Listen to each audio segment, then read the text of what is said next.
Hello, hello. We are fresh off of the North American Nationals, which is the last event of the national season, and I want to do a bit of a follow-up video talking about a pretty popular topic right now, which is this idea of, should UVS games, won't, etc., they do a sort of Scorched Earth ban list, or you might hear people talk about a format reset or nuking the format from orbit, either before or after Worlds, ahead of rotation, that sort of thing. And if you're not in the sort of community discords or the other circles where this is going around, you might have kind of no idea what this is about. Where is this coming from? Why are people talking about it? What do they mean? In what ways is this different from the usual? People always have cards that they're complaining about, right? So I just want to make a video kind of going through it.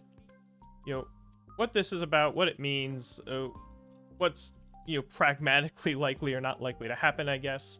And first of all, this is obviously going to be my individual take on this. Different people have different ideas of what the problems are, what are they shaped like, how bad is it or how bad is it not, etc., etc. So grain of salt there. And of course, also, I am not UVS Games, so I do not have to actually make any of these decisions. I get to be really lazy and be as non-committal and wishy-washy as I want, right?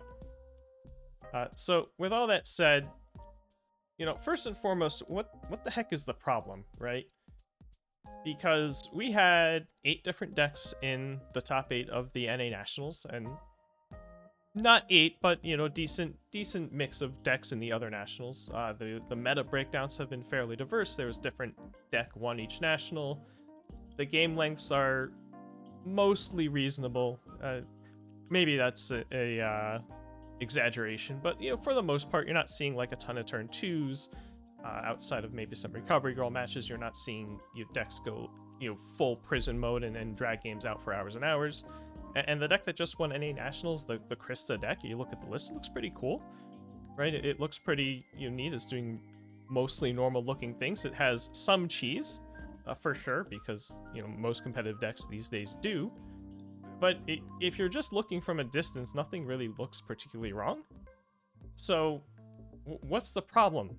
The problem is in brief, right? It's more complicated than just this, but to try to put it in a few words, blocking is losing relevance. That's not to say it's gone entirely. Obviously, people still block. It's still a thing that happens in games, but this idea that the main way that you're going to defend yourself from your opponent's attacks is to block them is kind of falling by the wayside. And so I'm going to explain what I mean by that and what that sort of looks like, and then kind of go into why that is a problem, right? Why that's not just okay. And then kind of go through, what some different ban list models might look like.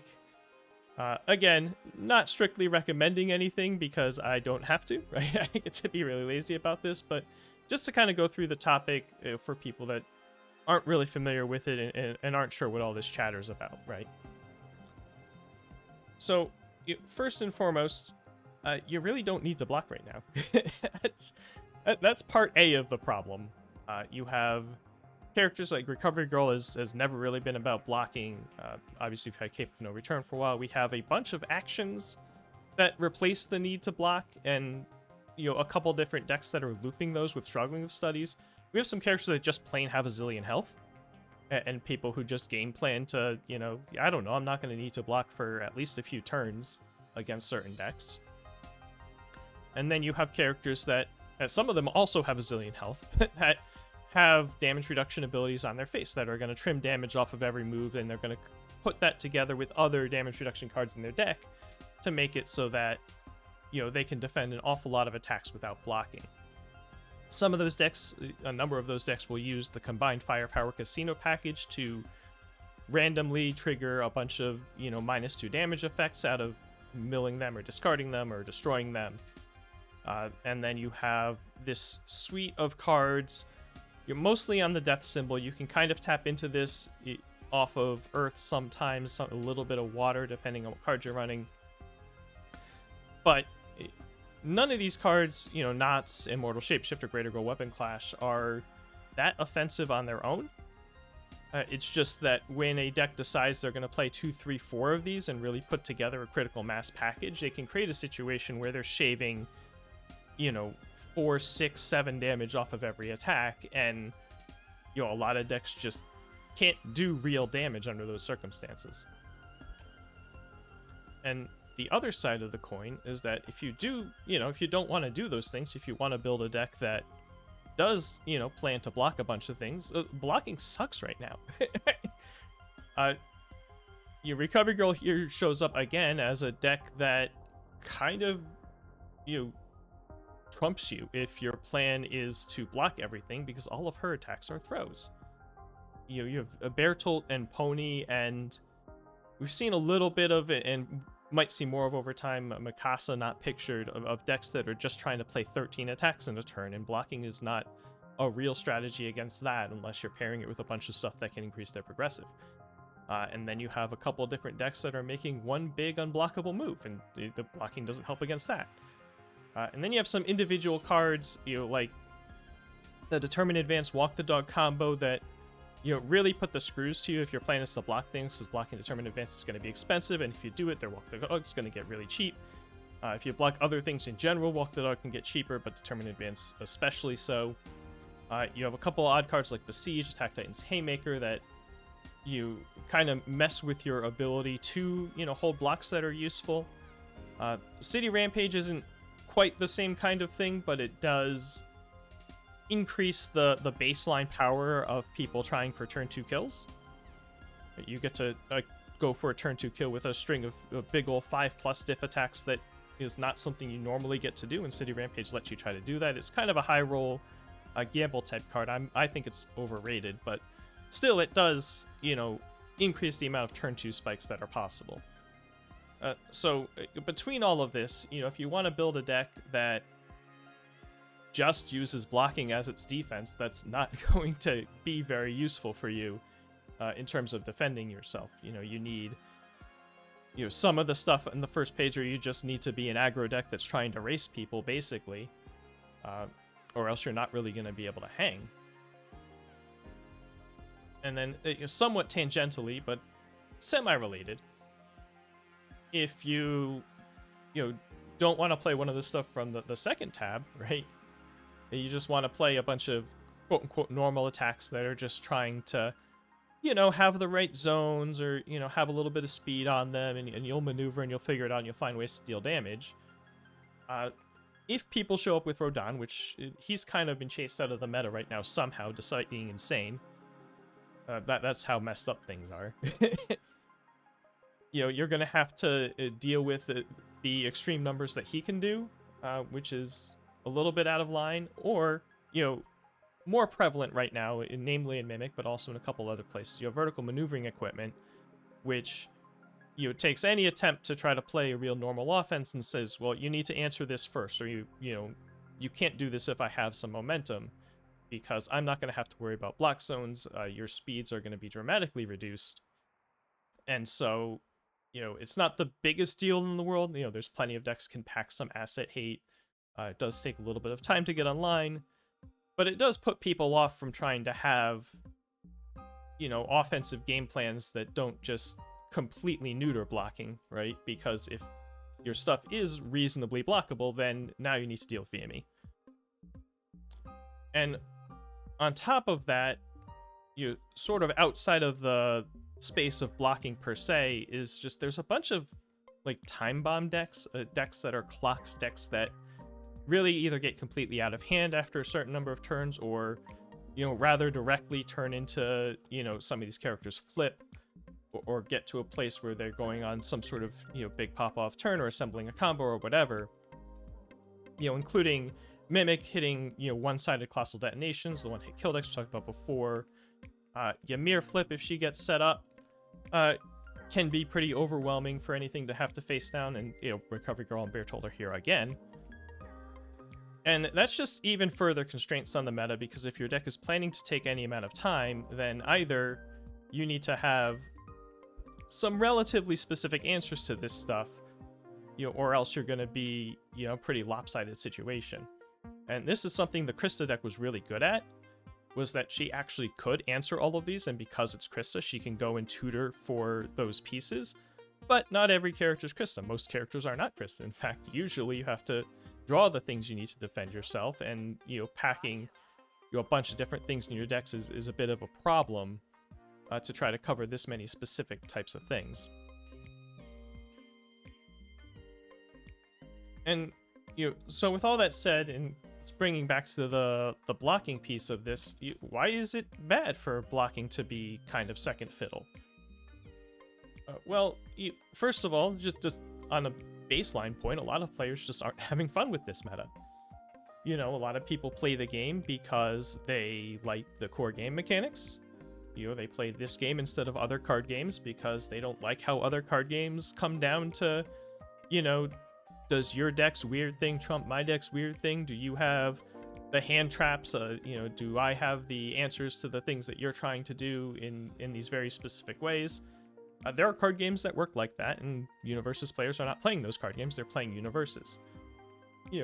For some of them, that's just because the IPs, or it's for, because all their friends play or whatever other reason, but for a number of them, it's because they like the mechanics of Universus. And so a competitive meta that's straying away from those in a way that it really hasn't since Fantasy Flight, I want to say. Like, we've had individual decks, but not this many, right? Not this broad-based type of situation, I don't think, in quite a while.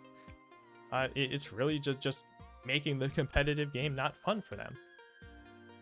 And as alluded to earlier, you end up with a lot of these lopsided matchups when you have all these decks doing things that are not normal, right? Things that are, they're trying to defend in these weird ways, or their offenses has these really funny shapes, and it's kind of, do you have an answer to deal with this or not? Can you beat my clock or not? And you end up with a lot of these 90-10 matchups where even in the top cuts, people could look at the bracket and go like, well, we know that deck's going to win there, that deck's going to win there, that deck's going to win there, because you could look at the lists and be like, yeah, this deck has no way to deal with Recovery Girl, for instance. And also, part of the fun, part of people having less fun is that some of this non-blocking defense, in a weird way, it encourages really just like reckless full send aggro, and a lot of people don't necessarily like that. Because if you have, some damage reduction on the board and you have a runaway in your hand, you can just play out every other card, right? Just full send everything you have, just full aggro mode, and you can still defend yourself pretty well, because the normal boundaries where the reason you don't just go crazy whole hog aggro is because it's going to be hard for you to block afterwards. That's not true right now. Well, it is true, but you don't need to block anyway. Or you just have a whole lot of health you can lean on. And those kinds of turns are, they can be kind of fun or funny and exciting, like the first time, or, when it happens once in a while, someone decides to take that line. But when it's kind of a normal thing that decks are doing, it can be kind of lame. And the other thing that encourages is all these clock decks that just say, you better win the game by turn X, or, I'm just going to end it. And so, despite this being a situation that's related to people playing very strong and very weird defenses, part of what happens in that mix is that you end up with, a lot of people feel pressured to play, really crazy, high spikes, full send turn 2 offense. Another thing that happens is that, outside of the pure competitive game, this can make things really awkward at locals and really rough for, particularly for mixed play groups.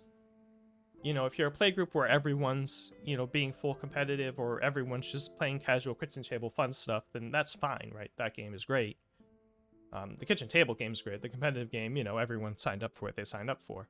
But if you have a locals where you have, some new players coming in, some new Critical Role fans, that kind of thing, and you have other players that are practicing for the next regional, those new players are gonna have a pretty bad time, usually. Because, they're gonna be playing their modified challenger decks or whatever, and then they're gonna face, a Recovery Girl, or a Beartold, or someone who's not even really trying to engage with them in any meaningful way, just kind of doing their prison thing, or doing their, I'm going to build up to my, big one-turn kill thing, and they're not going to get to do a whole lot of playing the game that they felt like, the game that they played at their pre-release, right? That's not the game that they're going to have, at their regular locals. And some of them will be troopers and they'll stick through it, but a lot of them are going to fall off because, they're not that invested yet. If someone's playing a game and they're not having fun, why are they going to show up? And third, UVS wants to sell things. UVS wants to sell product. They want to sell their new releases.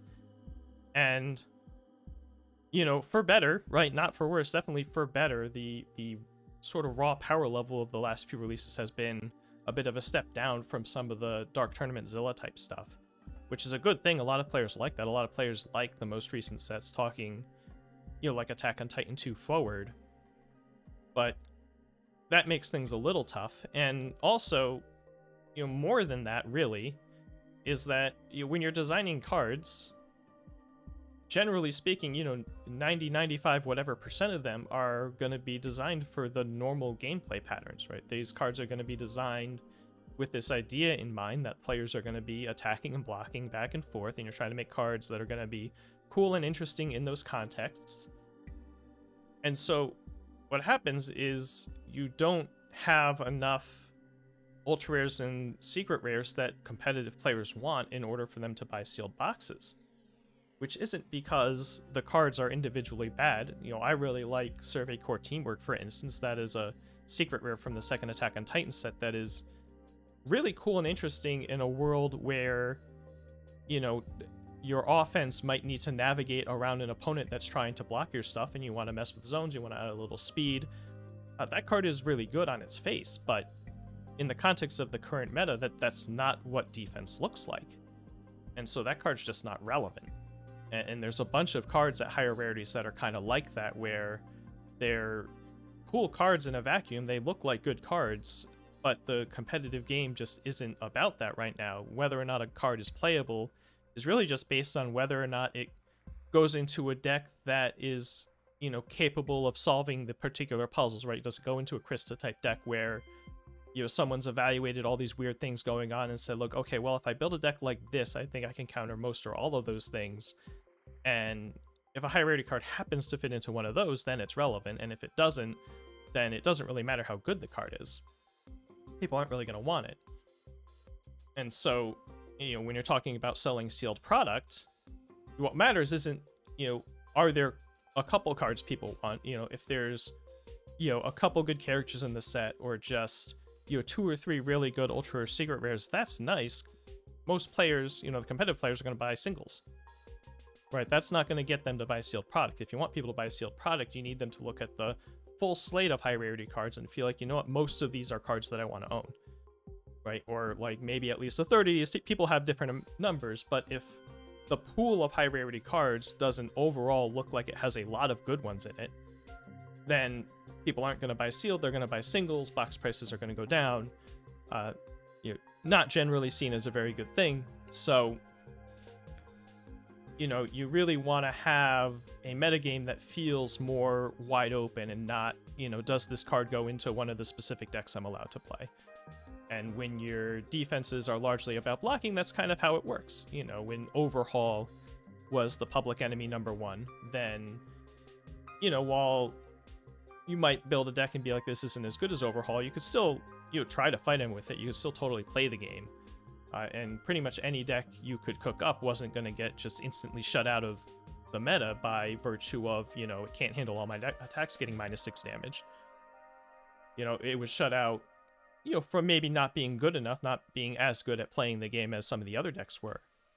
But any individual card you looked at, you could imagine that going into a deck that you might want to build, because if the card was good, I don't know, figure out a deck later. And so with all that said, what are the sort of things that this might look like? What could UVS games actually do at some point? And this isn't based on anything from them, right? This is all players just prognosticating. They could just do nothing. They have done nothing a lot of the time when people think they're going to do something, to be clear. But, for starters, if they decide they want to do something, but they want to do only like really small things, You might see, a mini like 1 or 2 card ban list, especially in the context of Before Worlds, where they just hit Recovery Girl, or they maybe hit Recovery Girl and Bertolt. In this context, they were on all 3 of those slides I had that were showing cards that were problems in different areas, because they are problems in lots of different areas for lots of different reasons. And even if they're not, singularly dominant decks in the format, they're clearly going to show up, and people need to be prepared for them, and people are going to feel like they're not allowed to play decks that can't fight these 2. And that in and of itself is a really limiting factor before you even get into all of the other things that people need to worry about from the slides. They might just touch, 1 or 2 characters, maybe 1 or 2 other cards like these, just to try to crack the door open a little bit. This wouldn't really fundamentally change some of the core problems that are going on, but it would make people feel a little bit better, right? And then the second thing you might see is something a little bigger, a pretty big ban list by any standards, where they hit 5, 6, 8, 10 cards, something like that. And I took a stab at making a list here. This is not, again, this is very wishy-washy. It's kind of non-committal and whatever. But let's say we call this the bonfire ban list, where they really want to shake up the format. They want to try to change things. They don't want to go completely ham, super forcing the issue and really blowing up the format, but they want to hit a bunch of stuff. So RG and Bertolt, again, I put struggling on here to try to leave the actions alone, the defensive actions, but still loop them and say, we want to have those cards in place to try to, deter people from going from the one-hit kill stuff, but we don't like people run away 3 times in a turn. Combined Firepower, as this card is only going to get worse as time goes on. It's going to get more and more things. There's a bunch of Critical Role stuff that gets really silly with Combined Firepower, and the card's already been a problem. So that card they could have banned a long time ago, and it would have made sense. That's still around. That's still doing stuff. Walk the Dog, kind of in the category of probably the primary block punisher outside of the characters that are simply playing a million moves. The biggest other piece of that puzzle is certainly Walk the Dog, very overstated for what it's doing. Makes people feel real bad about blocking the Determined Advance or blocking really much of anything else. Vertical maneuvering equipment to try to open up the game to decks that want to have a normal offense and don't run asset hate. And then I think you need to pick 2 pieces of the damage reduction puzzle if you want to try to curb those. I put Weapon Clash and Immortal Shapeshifter on here. You could pick kind of any 2 with a straight face. I picked the 2 that were from the out-of-print set that UVS Games doesn't need to sell right now. And also the 2 that are kind of the most broadly based, widely usable, have the least restrictions, etc., etc. Immortal Shapeshifter also, possibly takes Emir down a bit of a notch. And so that's an example, right, of what sort of a bigger ban list might look like. They could even, instead of keeping the hand trap actions around to try to curb one-hit kills, they could go after the one-hit kills directly, right? They could hit Sports Festival to undermine the Elder Toguro thing. They could errata Deku 6, and then take out 1 or more of the hand trap actions. Runaway is probably the strongest of them overall, but, again, you could make a case for any of those cards.